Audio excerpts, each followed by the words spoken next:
भगवान वीरो मंगलम गौतमो गणी मंगलम कुंद कुंदार्यो जैन धर्मोस्तु मंगलम सर्वमंगलमांगल्यं सर्वकल्याणकारकं विधानं सर्वधर्माणां जैनं जयतु शासनम् पिणिपत्वर्धमानं विष्णुतरत्नमालिकां वक्षे नागनरामरवन्द्यं देवं देवाधिपं वीरम्। देवादिदेव इक्खजराट कैवल्य कमलापति श्री आदिनाथ भगवान की देवादिदेव इक्खजराट वर्तमान शासनक महावीर भगवान की परम पूज्य स्वाट आचार्य प्रवर गुरुवर श्री विद्यासागर जी महामुनिराज की परम पूज्य स्वाट राजर्षि अमोघ वर्ष महामुनिराज की 3,9 करोड़ मुनिराजों की बोले परम पूज्य मुनि श्री विमल सागर जी महाराज की समस्त मुनि संघ की पाठ करेंगे। कह खलु नालंक्रियते दृष्टा दृष्टात् साधन पटिया कंठस्थितया विमल विष्णुतरत्नमालिकया भगवन् किमुपादेयं गुरुवचनं हेयमपि च किमकार्यं को गुरुरधिगत तत्त्वः हिताभ्युदितः सततं त्वरितं किं कर्तव्यं विदुषा संसार संतते छेदा किं मोक्षतरोर्बीजं सम्यक् ज्ञानं क्रियासहितं किं पथदनं धर्मः का शुचिर्यशमानसं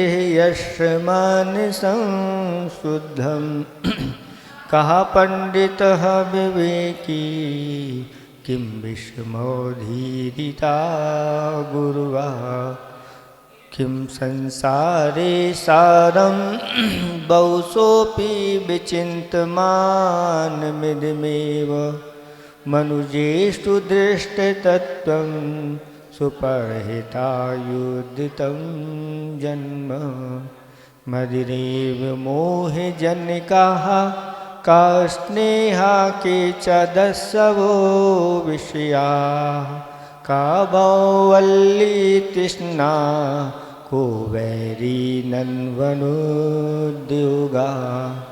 कस्मात् भय में मरना दंधादपि को विशिष्यते रागी कासुरो यो लोचन बाणैर्न च व्यथितः पातुं कर्णाञ्जलिभिः किमामृतमिव बुध्यते सदुपदेशा किं गुरुताया मूलं यदेतदप्रार्थनं नाम मत् किं गहनं स्त्रीचरितं कश्चतुरो यो न खण्डितस्तेन किं दारिद्र्यमसन्तोषी किं लाघवं यञ्चा किं जीवितमनवद्यं किं जाड्यं पाटवेप्यनाभ्यास को जागर्ति विवेकी का निद्रा मूढ़ता जंतो। ये भी हो गया था ना। नलिनी दलगत जल लो तरलम किम यौवनम धन्मथायुः के सस धर कर निकरा नुकारिना सज्जना। बस इतना ही हुआ। धर्म स्नेही भव्यात्माओं, 12वें नंबर का यह छंद चल रहा है और इसमें प्रश्न किया गया था कि कमलिनी के पथ पर पड़े हुए जल की बूंद के समान चंचल क्या है। तो ये 3 चीज़ें ऐसी हैं जो क्षण भंगुर हैं, अनित्य हैं। कमलिनी की बूंद पर पड़ी हुई, कमलिनी के पत्ते पर पड़ी हुई बूंद के समान हैं।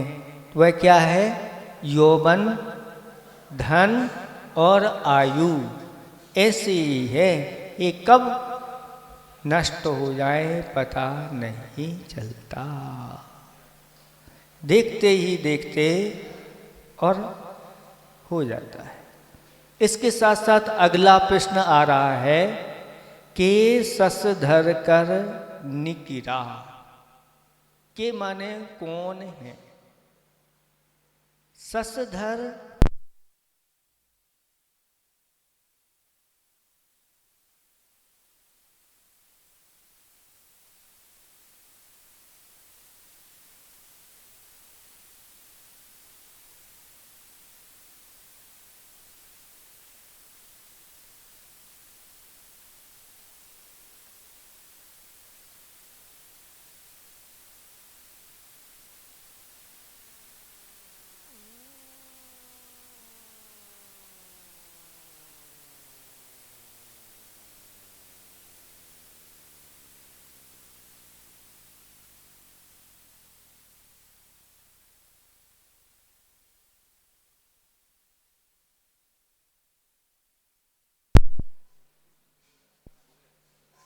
ओम ओम ओम।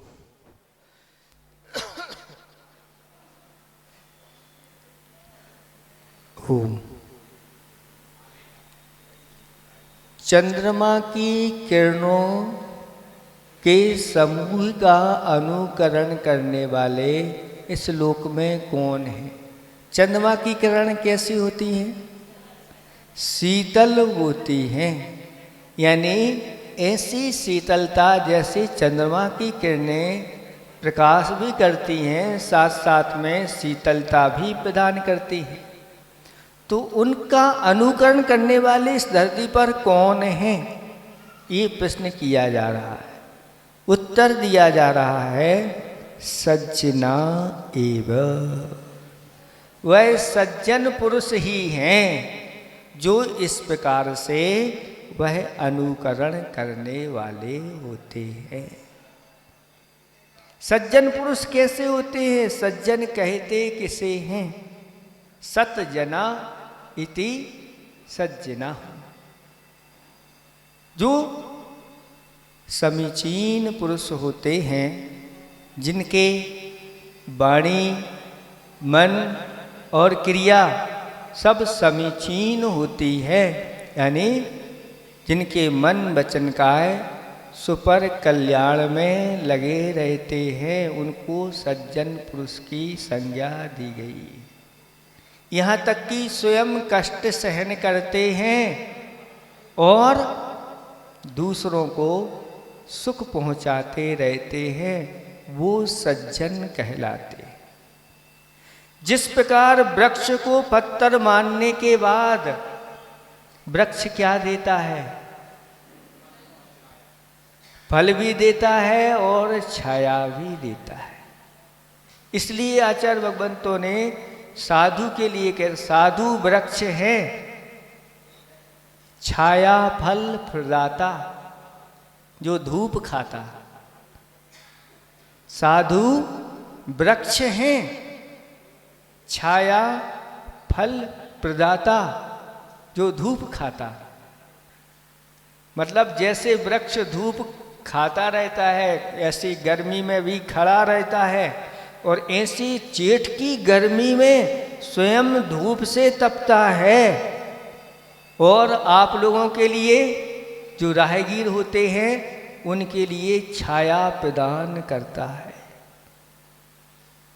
आचार्य श्री का जब संग विहार करता है और जब ऐसी तेज धूप रहती है, तो कहीं अगर घना वृक्ष मिल जाता है तो पूरा का पूरा संघ उस वृक्ष की छाया में बैठ जाता है।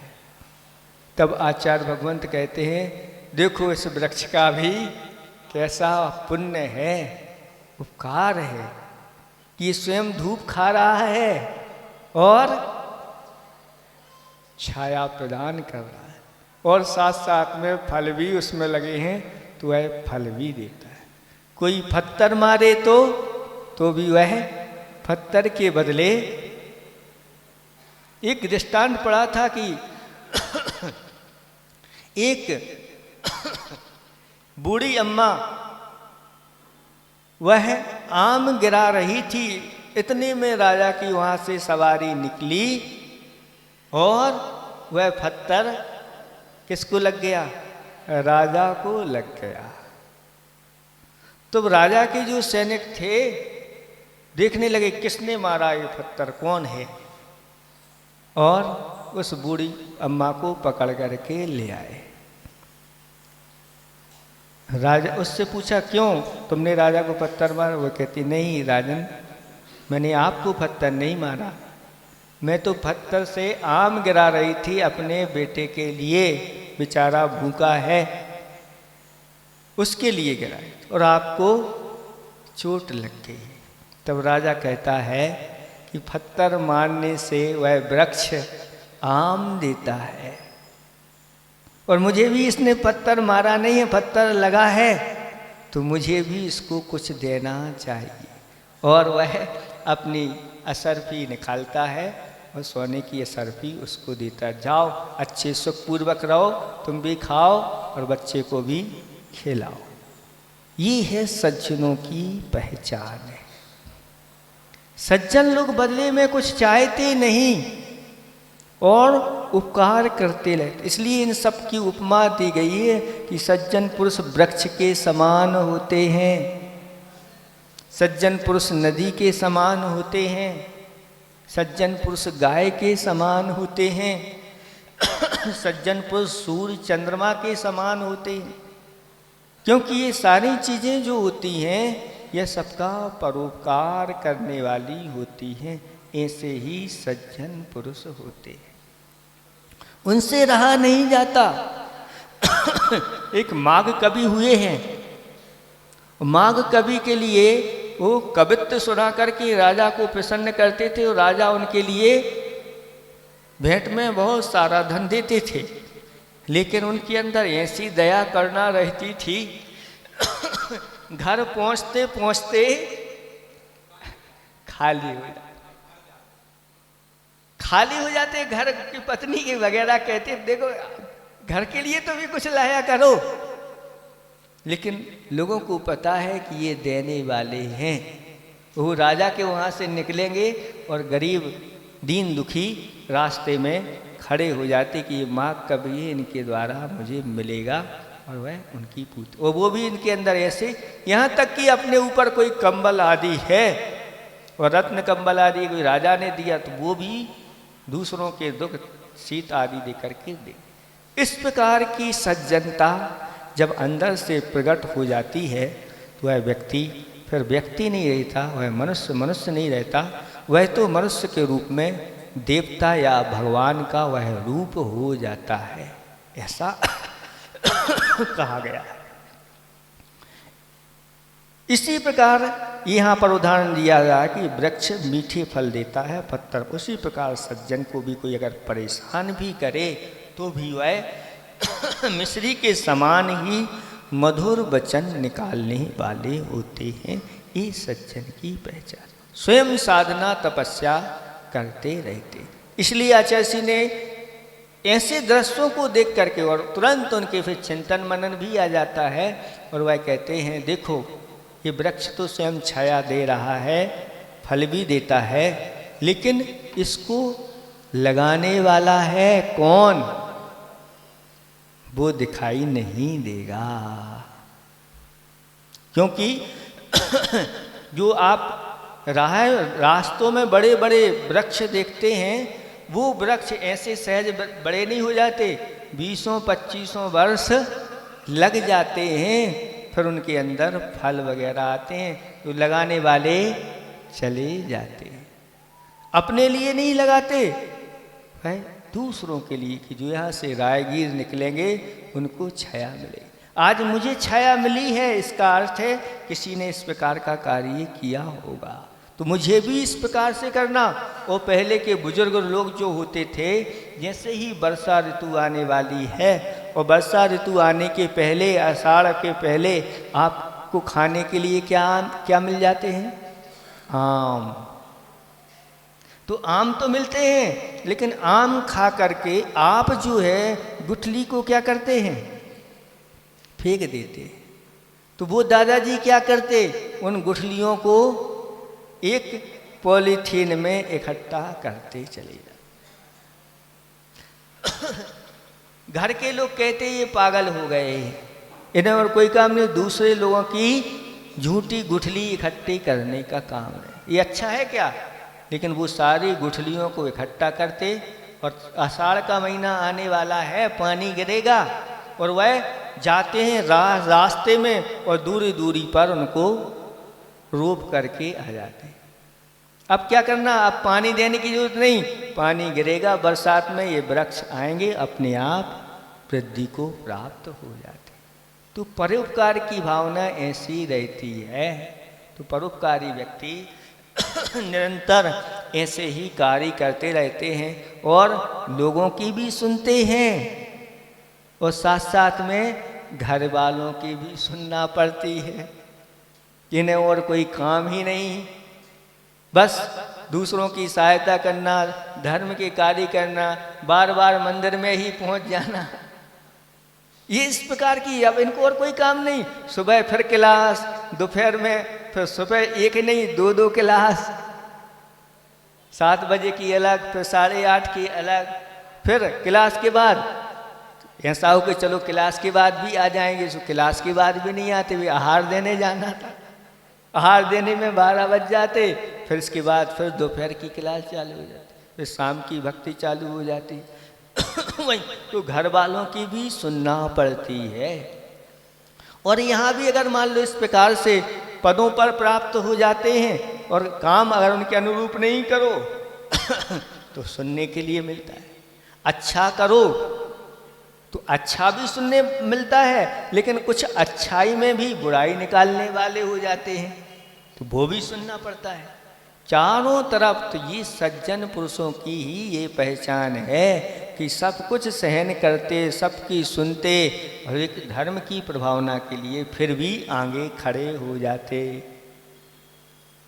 इनकी भी डांट सुनो, उनकी भी डांट सुनो। कुछ लोग कहते हैं महाराज ये पद प्राप्त करना हमें अच्छा नहीं, हमें नहीं रहना इस पर। नहीं भैया, सज्जन पुरुष ही रहे। अगर इस पदों पर फिर दुर्जन आ गए तो क्या होगा? आचार होगा। अगर इस प्रकार से हो गया तो फिर सब कुछ चला जाएगा, धर्म चला जाएगा, और आप बहुत बड़े दोषी हो जाओगे। सज्जन पुरुषों की है ना, सज्जन पुरुष अगर प्रमाद करें तो उनका प्रमाद फिर दूसरों के लिए हानि के लिए कारण हो जाता है। इसलिए सज्जन पुरुषों को हमेशा हमेशा क्या करना चाहिए? सजग रहना चाहिए, साथ साथ में परिश्रम से मुख नहीं मोड़ना चाहिए। देखें और भी सज्जन व्यक्ति वह है जिसका किसी से द्वेष नहीं रहता, वह किसी की बुराई भी नहीं करता और शत्रु को अपना मित्र बना लेता है। ये सज्जन की पहचान है।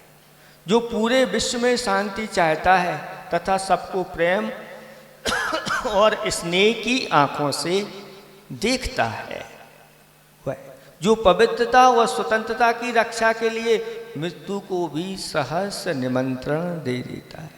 अपनी पवित्रता के लिए अथवा स्वतंत्रता के लिए, अपनी स्वतंत्रता और दूसरे की स्वतंत्रता के लिए भी वह अपने प्राण दे देता है।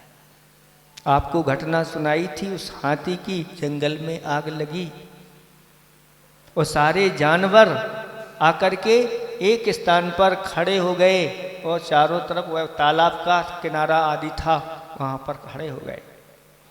हाथी भी आकर के वहाँ खड़ा हो गया, लेकिन हाथी के नीचे बहुत सारी जगह होती है, तो सारे के सारे उस जगह में भी आके खड़े हुए। जो जिसके यहाँ जगह, छोटे प्राणी सब समाते चले गए। हाथी के लिए खुजली चली, हाथी ने अपना पैर उठाया, इतने में उतनी जगह मिल गई और एक खरगोश आके उस जगह पर वह बैठ गया। अब हाथी क्या करे? अगर पैर रखते हैं तो इसके प्राण चले जाएंगे। ये तो मेरी शरण में आया है। 3 दिन तक अग्नि लगी रही, वह हाथी 3 पैर के ऊपर खड़ा रहा, उसने पैर नीचे नहीं रखा। अपन होते तो क्या होता? क्या ऐसा कर सकते हैं? नहीं। लेकिन देखो, हाथी 3 दिन खड़ा रहा, उसका पूरा का पूरा शरीर जाम हो गया, और जैसे ही सारे आग बुझी और सारे जानवर चले गए, हाथी वहीं ऐसा खड़ा रहा और धड़ाम से नीचे गिर गया, मृत्यु को प्राप्त हो गया।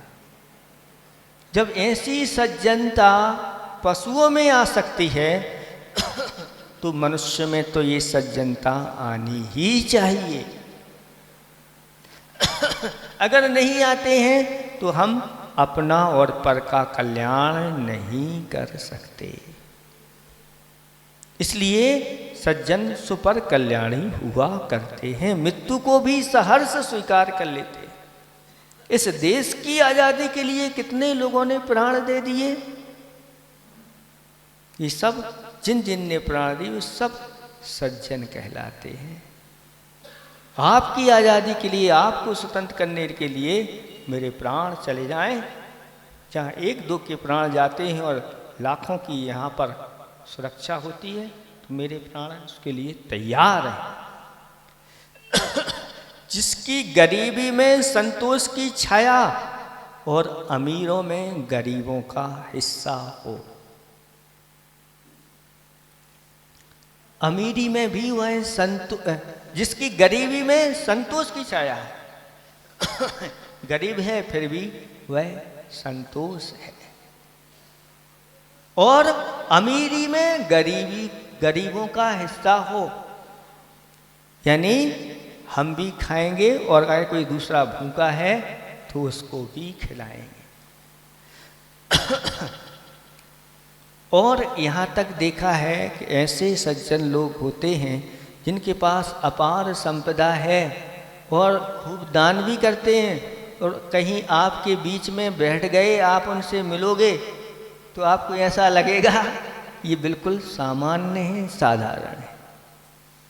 लेकिन जब उनके बारे में सुनोगे तो उनकी महिमा के बखान ऐसे भी हैं। हाँ, ऐसे, यही तो सज्जनों की पहचान है। ऊंचा स्थान नहीं चाहिए मुझे, मैं तो यहीं बैठूंगा,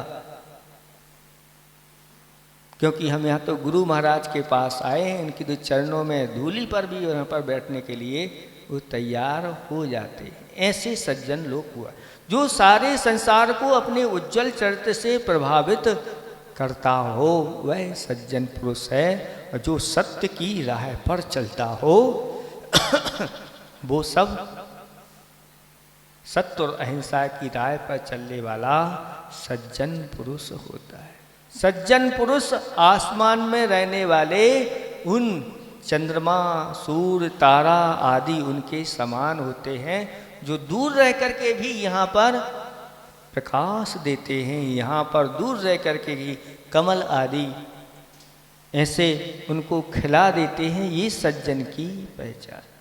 और जो सज्जनों की संगति में आ जाता है वह भी अगर अपयश भी है तो उसका अपयश दूर हो जाता है। नंदी मित्र की कथा आती है। एक नंदी मित्र जैन कुल में उसका जन्म हुआ था और सबसे बड़ा था, और बड़ा था, कुछ करता धरता नहीं था, उसकी बुद्धि का छोपसम भी ऐसे ही था। और लेकिन खाने के लिए सबसे ज़्यादा उसको चाहिए। जितना भोजन सब घर वाले करते हैं उनसे भी ज़्यादा वह अकेला भोजन करता। अब ऐसा खाने वाला हो कुछ करे नहीं। और कभी जो करने वाले थे तो माँ तो उनको लिए अच्छा अच्छा भोजन खिलाती थी, और इसके लिए ऐसे ही जब कुछ कमा के लाता एक आध दिन तो उसके लिए कुछ अच्छा खाने को, लेकिन फिर भी परेशान हो गए कि इसको कब तक खिलाएंगे। उसको घर से उसको निकाल दिया, जाओ। स्वार्थी संसार है। घर से निकाल दिया। घर से निकालने के बाद एक जो लकड़ी काटने वाला था वह उसके लिए मिल गया, और वह पूछता है, भाई मुझे कुछ काम मिलेगा? तो लकड़ी काटने वाला कहता है, हाँ मिलेगा। क्या लोगे? उसने कहा, कुछ नहीं, रहने के लिए दे देना, और पहनने के लिए, और खाने के लिए, और मुझे कुछ नहीं चाहिए। उसने कहा, ये तो बहुत अच्छा है, चलो तुम्हारे लिए हम रख लेते हैं। और लकड़ी काटने के लिए वह गया तो उस दिन उसने डबल, अभी जितनी लाता था उससे डबल लकड़ियाँ और इकट्ठी की। इकट्ठी करने के बाद उसके सिर पर रख दिया। चलो, और वह घर ले गया। वो घर ले जा कर के कहा अपनी पत्नी से, इसको अपने काम पर रख लिया है, ये अभी भूखा है, इसको पहले भोजन दो। बाद में कुछ, भूखा तो था ही, और जब भोजन दिया गया तो मना ही नहीं हो रही है, और सब समाप्त तो हो गया। तो अब तो हमने वादा कर दिया है कि भोजन देंगे और रखेंगे और कपड़े आ देंगे, बस। तो वह उसकी पत्नी कहती है कि मैं ऐसे इसको नहीं खिला पाऊंगी। तो फिर उसने कहा कि ऐसा कर लो, इसके लिए एक मटके में जो दलिया है वो घोल करके बना दो। तो उसके लिए एक मटके में दलिया बना दिया जाता, और दलिया पी करके वो काम पर करता। एक ऐसा हो गया। ऐसे होते होते दीपावली का दिन आ गया। तो दीपावली का दिन आया तो उसकी पत्नी जो थी लकड़हारे की, वह सोचती है इसको बहुत दिनों से दलिया खाता आया है, आज इसको कम से कम अच्छे पकवान खिला। और उस दिन अच्छे पकवान आदि खिला दिए तो जिसने प्रतिदिन दलिया खाया हो पकवान खाने मिल जाए तो फिर प्रमाद आ जाता है। और प्रमाद उसको ऐसा आया कि वह सो गया, अब उठ ही नहीं रहा है। तब उस लकड़हारे को गुस्सा आ गई कि इसने ऐसा भोजन क्यों करवा दिया। अगर ऐसा भोजन इसको प्रतिदिन मांगेगा तो आपस में उनकी लड़ाई हो गई। और उनकी लड़ाई को देख करके वह विचार करता है कि भैया ऐसे घर में अपन को अपनी वजह से लड़ाई हो रही है, चलो निकल चलो। और यहाँ से निकल जाता है और स्वयं अब कहता है कि हम अपना ही धंधा स्वयं करेंगे और लकड़ी बेच करके अपना पेट भरेंगे। वह जंगल में जाता है, लकड़ी काट करके लाता है, लेकिन लकड़ी काट करके लाया लेकिन बेचने का उसके पास तरीका नहीं था। तो वह प्रयास करता लेकिन उसकी लकड़ी बिक नहीं पाती।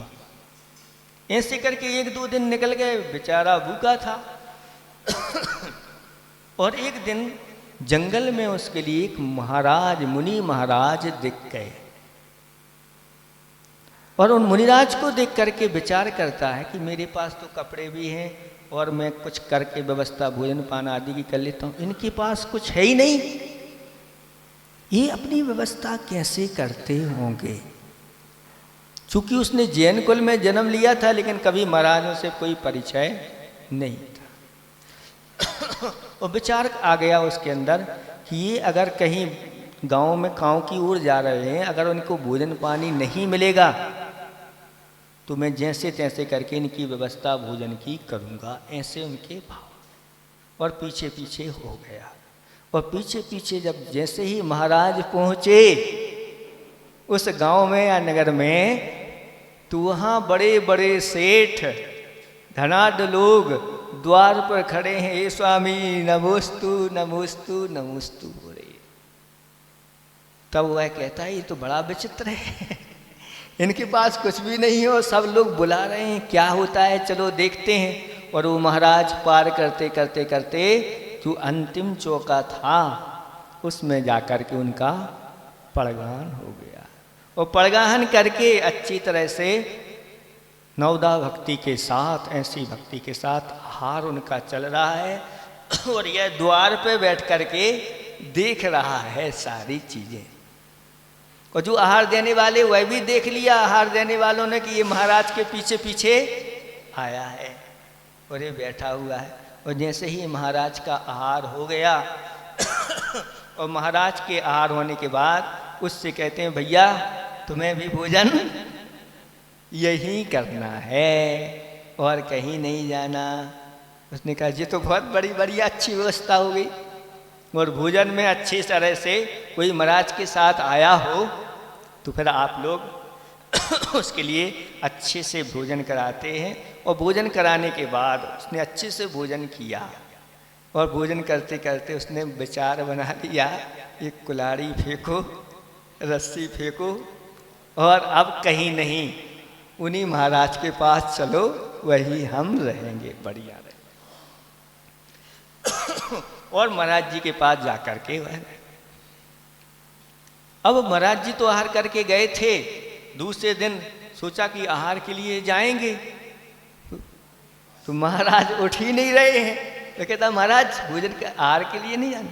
तो महाराज कहते हमारा तो उपवास है और हमारा इतने दिन का उपवास, अब हम उठने वाले नहीं। तो महाराज हमारा क्या होगा। बस महाराज ने अपने दिव्य अवधि ज्ञान आदि से जान लिया कि ये भव्य है, इसकी होनहार अच्छी है।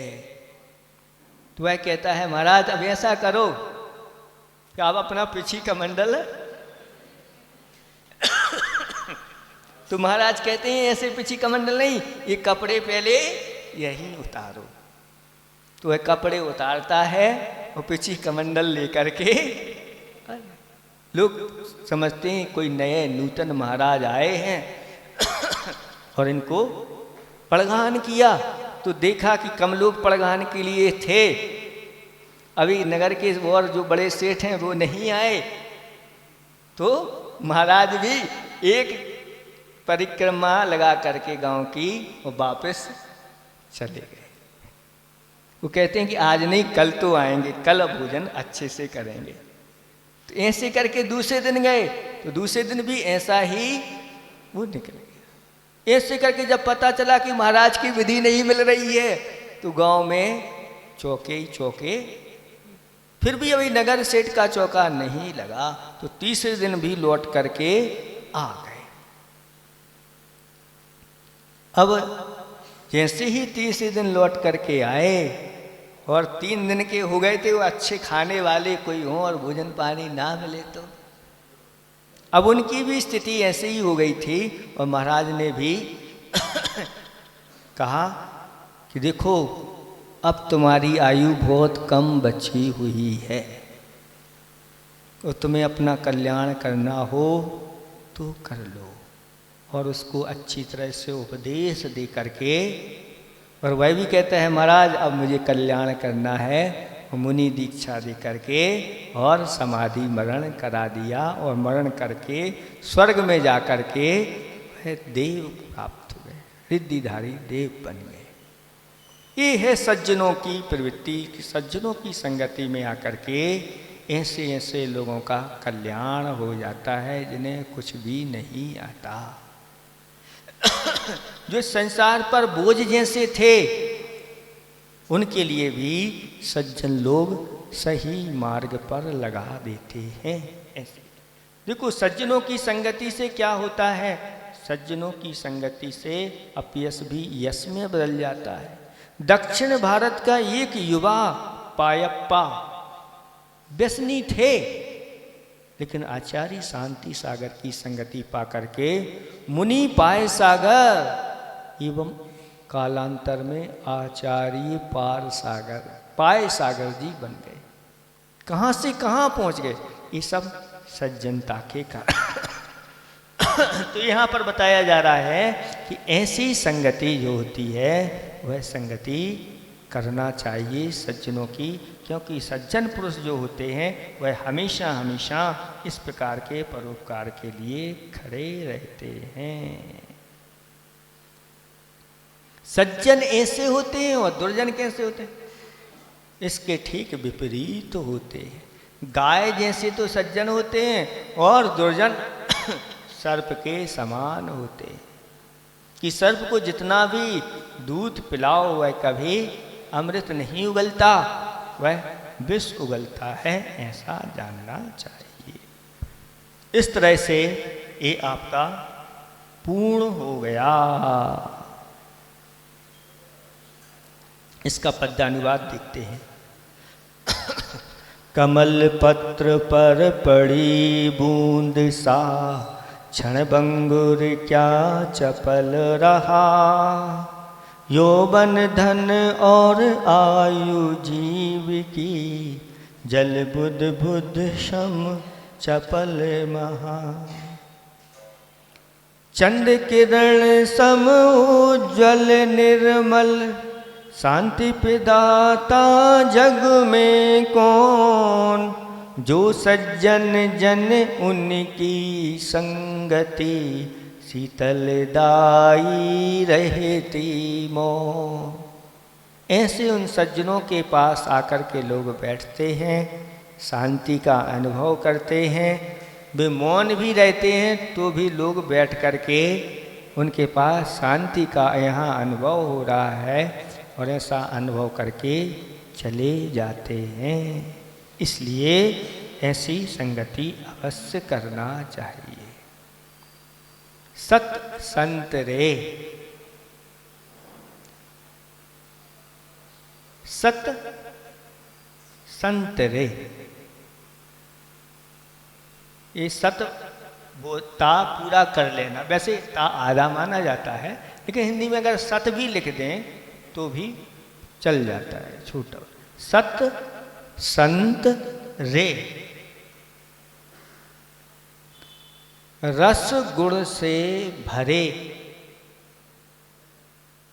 सत संत रे, रस गुण से भरे जैसे संतरे। जैसे संतरे, जैसे संतरा होता है, बाहर भी अच्छा दिखाई देता है, भीतर भी रस गुण आदि से भरा रहता है, ऐसे ही सत संत हुआ करते हैं। अगला, इसमें किसी को कुछ पूछना तो नहीं। नहीं, मुनिराज ही होते हैं ऐसा नहीं है, गृहस्थ भी होते हैं, श्रावक भी होते हैं, ऐसे पशु भी परमेश्वर बनने की तैयारी करते हैं। तो मनुष्यों में भी होते हैं, मुनिराज भी होते हैं, पशुओं में भी होते हैं और देवताओं में भी होते हैं।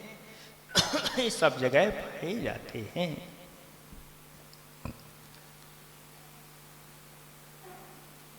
अब देखें कौन से नंबर का होना, 13वां होना। अच्छा, 13वां होना है। को नर कहा परवस्ता, को नर कहा परवस्ता,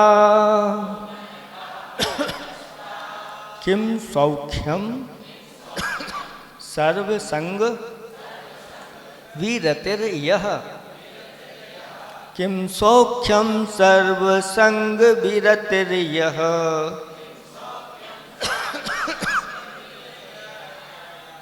किम सत्यम भूतहितम, किम सत्यम भूतहितम, किम प्रेयः प्राणिना मश्वः, किम प्रेया प्राणिना मश्वः। को नरकः परवस्ता, किम सौख्यम सर्वसंग विरतिर्यः। किं सत्यं भूतहितं किं प्रेयः प्राणिनामस्वः।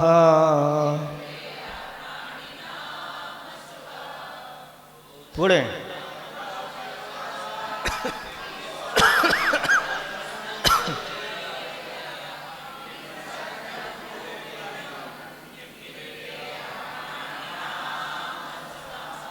बन गया।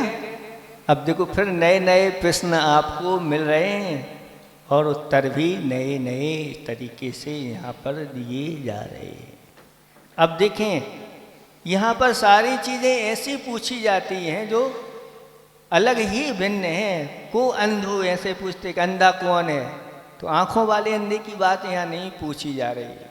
ऐसे ही यहाँ पर भी पूछा जा रहा है को नरकाहा, नरक क्या है। अब नीचे हैं वो नरक नहीं बताएंगे उत्तर में। देखो नरक क्या है, पहला प्रश्न इसमें हो गया नरक क्या है, उत्तर दिया जा रहा है परवस्था, पराधीनता ही नरक है।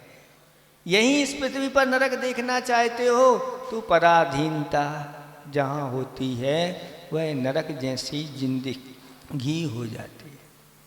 कहते हैं पराधीन सुपने सुख नाही। पराधीनता में स्वप्न में भी सुख नहीं होता, तो फिर पराधीन जो है वह जागृत रहते हुए तो सुखी होता ही नहीं। सो भी अच्छे से नहीं पाता, स्वप्न भी उसको अच्छे नहीं आते पराधीन व्यक्ति, क्योंकि वह पराधीन चिंताओं में डूबा रहता है। इसलिए पराधीनता अच्छी नहीं है, इसलिए स्वाधीन बनो। स्वाधीनता के लिए पुरुषार्थ करो, पराधीनता के लिए नहीं। नौकरी करना क्या है कि स्वाधीनता, मतलब स्वाधीनता के लिए हम नौकरी कर रहे हैं कि हम अपना स्वतंत्र अपना है, अपने पैरों पे मैं खड़ा हो जाऊं तो ठीक है, खड़ी हो जाऊं। इधर भी दोनों तरफ से आवाज आ रही है ये खड़ी हो जाऊं और ये कहते हैं खड़ा हो जाऊं। तो पहले आप अच्छी तरह से पहले पैर कटवा लो और फिर अच्छे पैर लगवा के और फिर शान से आप चलिए। अपने पैर पे पहले क्या कर लो कुड़ाली मार लो और फिर इलाज करा के अच्छे से पट्टी आदि बांध करके फिर घुटने आप लेकर के तो ये पराधीनता जो है ना अच्छी नहीं है, क्योंकि पराधीनता के लिए तो फिर जैसा वो कहता है उसके अनुसार करना पड़ता है। इसलिए पराधीन नहीं होना, स्वाधीनता के लिए आप पुरुषार्थ करिए। क्योंकि स्वाधीन अगर हम रहेंगे, हमारा देश स्वाधीनता से ही उन्नति कर पाएगा। अगर जिस देश में सारे नौकर ही नौकर हो जाएं तो क्या होगा बताओ। मतलब वे नौकर हैं, मतलब किसी दूसरे देश की इसी देश में रह करके गुलामी कर रहे हैं। वो भारत की भी दौड़ ऐसी ही लग रही है कि जॉब जॉब जॉब सबको नौकरी नौकरी, चाहे वह गरीब हो चाहे बड़े से बड़ा अमीर हो। और इसी ओर अगर अब आप भागेंगे तो फिर हमारा भारत महान है, ऐसे कैसे होगा। भावना तो ऐसी होना चाहिए कि भारत में सभी स्वामी बने, नौकर कोई नहीं बने, ऐसी भावना होना चाहिए। फिर महाराज हमारे पैर कौन दबाएगा। अरे आप भावना तो करो इस प्रकार की। भावना करने से क्या, सही स्वामी तो वही माना जाता है जो अपने नौकर को भी स्वामी बना देता है। सही भगवान तो वही माना जाता है जो भक्त को भी भगवान बना देता है। नहीं हमेशा भक्त बने रहो हमारे, नहीं ऐसे भगवान नहीं। भगवान कहते हैं तुमने हमारी भक्ति की है, हमारी शरण में आए हो, हमारे ऊपर श्रद्धा की है आपने, तुम्हें भी हम बहुत जल्दी भगवान बना देंगे। इसलिए आचार्य भगवान यहाँ पर कहा जा रहा है कि जो पराधीन है वह स्वप्न में भी, और भी कई प्रकार की पराधीनता होती है। देखो जो इंद्रिय और मन के गुलाम हैं वह भी परतंत्र हैं, स्वतंत्र नहीं। इक्का अकेला, बेगम का बादशाह, गुलाम चेला। इक्का अकेला, बेगम का बादशाह है, गुलाम चेला। गुलामियत अच्छी नहीं मानी जाती। इसलिए पुरुषार्थ इस प्रकार का करो, अपनी मेहनत से जो मिलता है, भली रूखी सूखी रोटी मिले, लेकिन अपनी हो, अपना व्यापार हो, स्वयं सेठ कहलाओ। आपके पास कितना भी मिल रहा है पैकेज, लेकिन आप सेठ नहीं कहलाओगे। लेकिन एक ठेला लगाने वाला, वो उससे सेठ जी ही कहेंगे आप, सेठ जी मुझे ये दो, मुझे ये दो, वो सामग्री बेच रहा है, आप सेठ जी कहलाओगे। तो अपने आप में कहते हैं जिसको अपने काम पर भरोसा होता है वो नौकरी करते हैं। जिसको अपने काम पर भरोसा होता है वो नौकरी करते हैं, और जिसको अपने आप पर भरोसा होता है वह व्यापार करते हैं। अब बताओ, अपने आप पे भरोसा है आप लोगों को? नहीं है।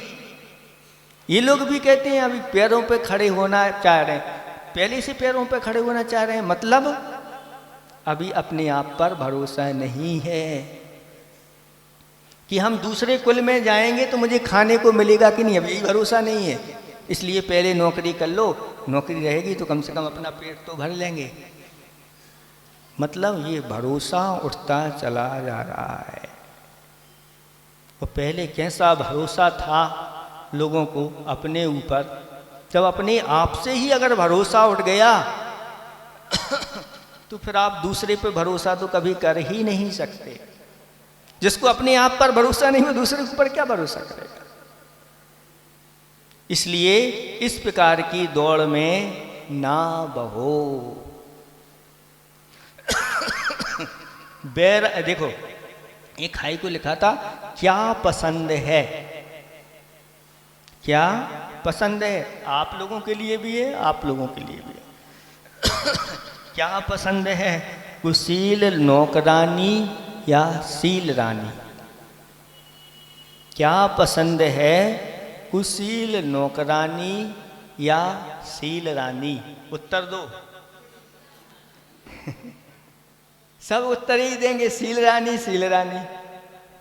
तो हमारा यही कहना है भैया, आप महारानी बनो, आप सेठानी बनो, आप बहुरानी बनो, आप सीलरानी बनो, लेकिन नौकरानी मत बनो।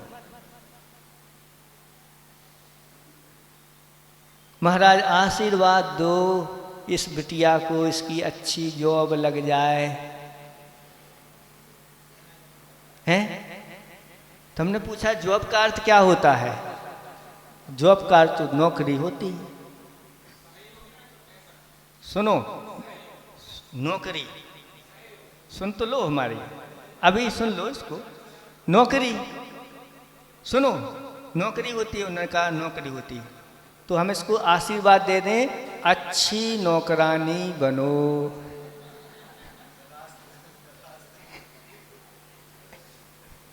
अच्छे नौकर बनने की आशीर्वाद दे दें आपको, चाहिए है?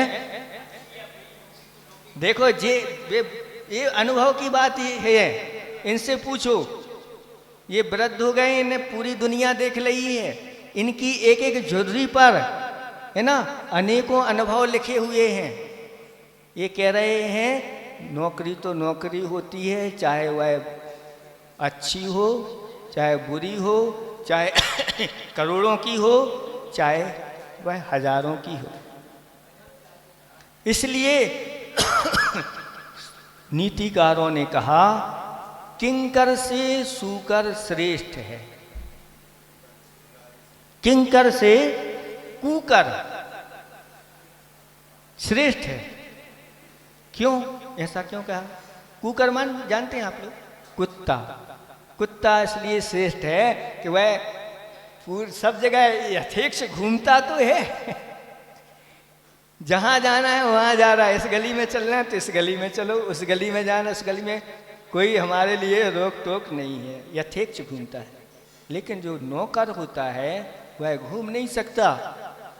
8 घंटे की ड्यूटी देना है तो पहले ड्यूटी देना है, अगर नहीं आए तो आपको निकाल दिया जाएगा, आपका वेतन काट लिया जाएगा, आदि आदि। इसलिए जो कितांत बकर हुए ना, हाँ, उस समय ये कहा था सीता रानी से कि मुझे इस प्रकार से कभी किसी की नौकरी ना करना पड़े, बस ऐसा आशीर्वाद दो मुझे, तो बस किसी की नौकरी, मुझे ऐसा काम करना पड़ रहा है कि ऐसी सती स्त्री को जो बिल्कुल शुद्ध है, अग्नि परीक्षा होने के बाद भी शुद्ध निकली है, फिर भी मुझे ऐसे भयानक जंगल में ऐसा कुकृत्य करना पड़ रहा है। अगर मैं नौकर नहीं होता तो ऐसे नौकर भी नहीं थे कि लेकिन अच्छे पदों पर थे, पद तो पद ही कहलाते, ऊपर वालों की तो आज्ञा स्वीकार, आपके ना आपके कोई ना कोई तो ऊपर है, इस प्रकार से। इसलिए इसको कहा को नरका पर बसता। संसार के प्राय सभी प्राणी पराश्रित एक दूसरे पर रहते हैं। जिस क्षण वैराग्य की उत्पत्ति हो जाए उस क्षण समझना हमारा परम सौभाग्य आ गया, और जिस क्षण राग आ गया समझना दुर्भाग्य आ गया। इसलिए आपको बताया था ना कि परम भाग्य क्या है। परम भाग्य, आप लोग भाग्यशाली तो हैं, अभी आपको हम परम भाग्यशाली नहीं कहेंगे। तो उसमें एक ही पंक्ति में उन्होंने कहा वैराग्यम परमम भाग्यम, वैराग्य परम भाग्य है। और जब तक यह वैराग्य नहीं जागता तब तक हमें दासपना हमारा बना रहता है, या दास हम बने रहते हैं, इंद्री मन आदि और भी बहुत सारी चीज़ों के इस प्रकार। फिर भी यहाँ पर ऐसी दासता के लिए मना किया जा रहा है जो दूसरों की बिल्कुल उनके ऊपर ही हम आश्रित रह जाएं। जैसे पहले दास प्रथा चलती थी और ऐसे लोगों को खरीद लिया जाता था, और खरीद करके फिर उनसे मनमाना काम करवाया जाता, जैसा करवाना वैसा करवाना। यहाँ तक कि ऐसा भी सुनने में आया कि राजा हरिश्चंद्र, उन्होंने स्वप्न में राज्य दे दिया था। सुन रहे हैं आप लोग, स्वप्न में राज्य दे दिया था। आप लोग बोल करके भी नहीं देते, कैसे आप राजा बनोगे? हमेशा आप बनिया बने रहोगे। राजा तो वो होता है जो स्वप्न में भी दे दे, वो सत्यवाद। इसलिए आज प्रसिद्ध है सत्यवादी हरिश्चंद्र, कि उन्होंने स्वप्न में गुरु के लिए राज्य दे दिया था, और कहते हैं हमने स्वप्न में दे दिया, अब इस पे मैं राज्य नहीं करूंगा, ये तो अब गुरु महाराज का है, लो उन्हीं को। और उन्होंने जाकर के नौकरी की, एक स्मशान में नौकरी की, और स्मशान में नौकरी की। जब उनके बच्चे को कुछ हो गया है, सर्प आदि ने काट खाया तो कुछ हो गया, मृत्यु को प्राप्त हुआ, तो अपनी पत्नी से भी टैक्स उन्होंने लिया। ये है नौकरी में ऐसी स्थिति हो जाती है, चाहे कोई भी हो वो भी हमें करना पड़ता है। इसलिए नौकरी करना अच्छी नहीं है, ऐसा जानना चाहिए। और देखें इसके बाद और भी इसमें इसका अर्थ यही है, इससे लेना आप लोगों को शिक्षा कि अपनी पुत्री आदियों के लिए इस प्रकार से नौकरी के लिए आप लोगों को प्रेरणा नहीं देना है। क्योंकि यहाँ से आपके घर से बच्ची चली जाती है, कहाँ रह रही है, अकेली है, कहाँ पर है, कैसा, कुछ भी नहीं, कौन, क्या आप उसके साथ रहते हैं? नहीं।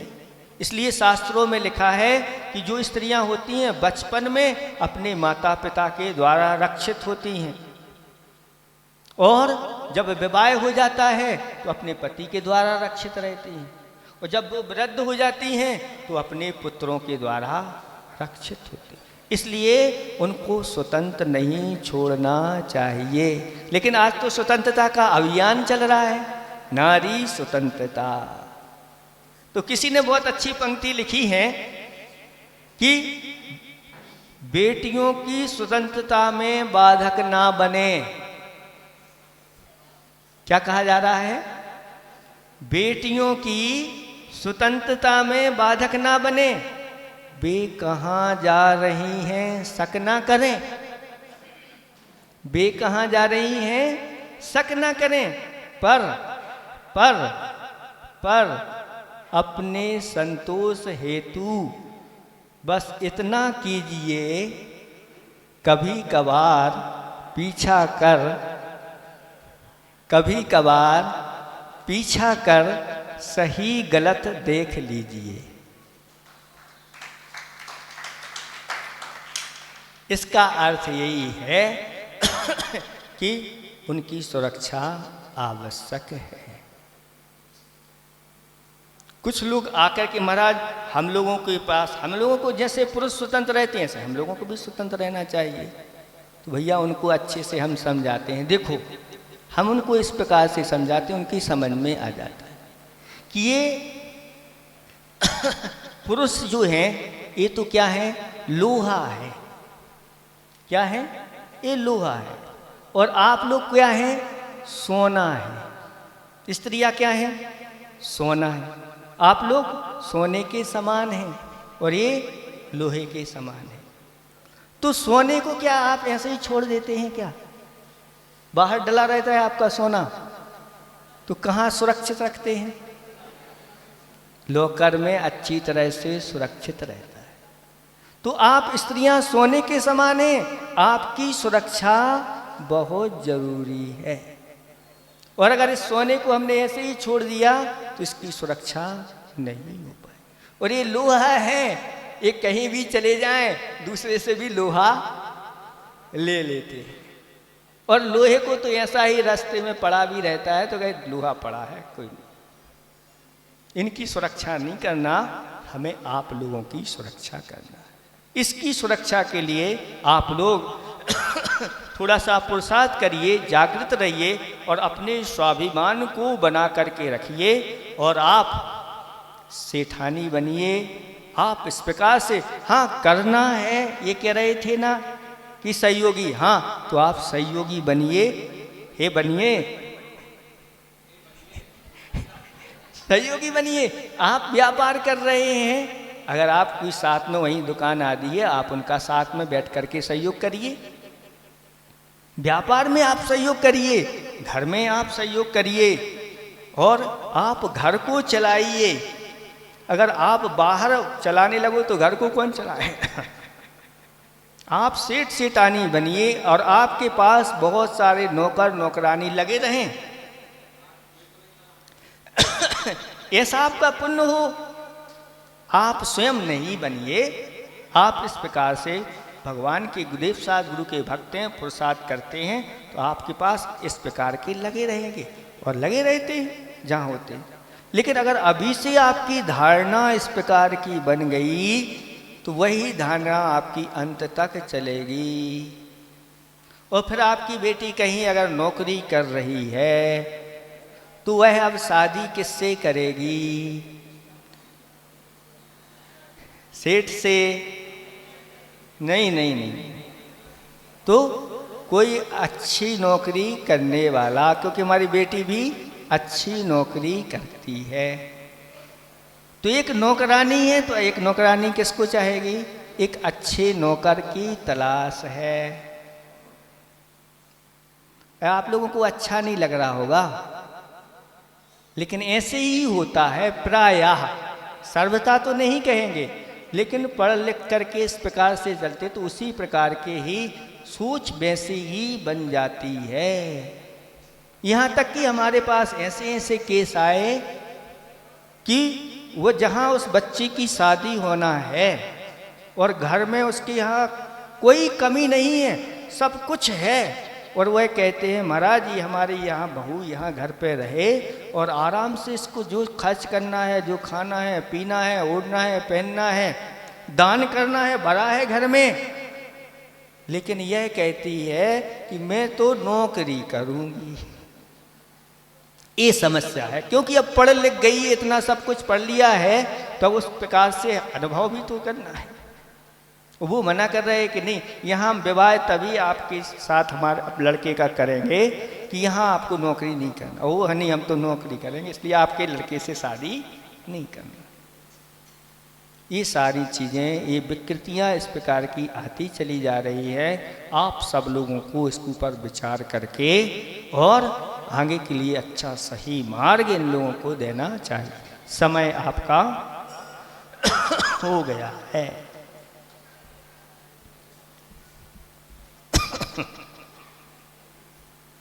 ठीक है, इसको इतना ही रखो। चलो चलो पूरा समझ में तो आ रहा है आप लोगों की? नहीं आ रहा है?